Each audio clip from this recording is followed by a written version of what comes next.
Alright, nice. Selamat datang kita ucapkan kepada anda semua ke Polisisi Digital Fair 2025. Anjuran PIPD Politeknik Polisisi pada hari ini di State City Mall Shah Alam pada hari ini cukup membanggakan, cukup mengujakan kita pada hari ini. Polisisi Digital Fair 2025 dianjurkan adalah untuk menunjukkan, membawa kepada anda bahawa Politeknik dan Kolej Komuniti seluruh Malaysia bersedia untuk menyediakan pendidikan yang terbaik untuk para pelajarnya. Kolej Komuniti dan juga Politeknik merupakan institusi TVET utama dalam negara. Sistem pembelajarannya adalah berbeza dengan pembelajaran di universiti-universiti. Penekanan diberikan kepada praktikal, latihan praktikal, di mana teori hanya merakumi 25% sahaja. 75% lagi adalah secara praktikal.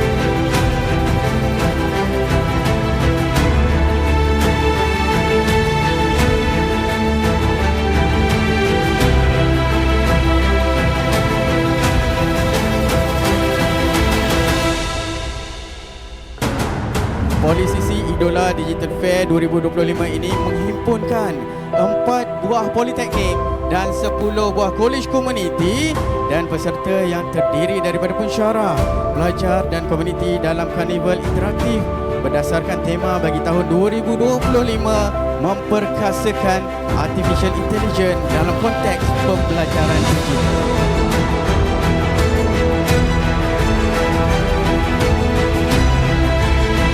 Okey, jom Tuan Moban kita persembahkan kepada anda istimewa untuk kita semua, kumpulan Inti. Menuju hari yang bangkiang,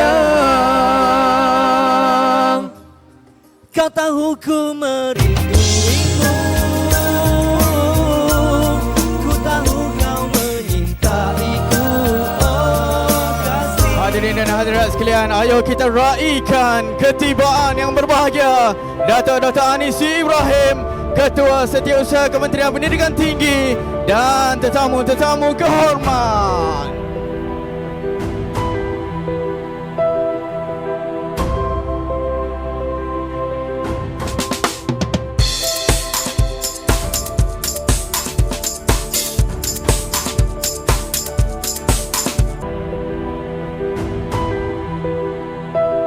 Kebolehpasaran pelajar yang dilaksanakan setiap tahun telah direkodkan untuk beberapa tahun belakangan ini. Kebolehpasaran pelajar adalah melebihi 95%. Alhamdulillah, sangat tinggi. Maksudnya daripada 100 orang pelajar, insya-Allah 95 orang akan mendapat pekerjaan dalam masa 6 bulan selepas mereka menamatkan pengajian.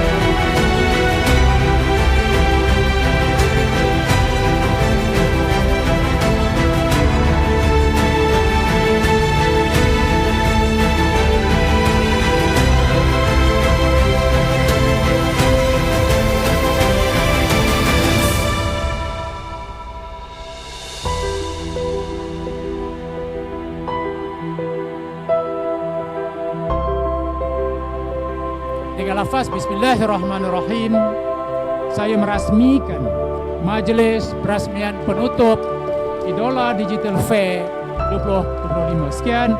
Assalamualaikum warahmatullahi wabarakatuh.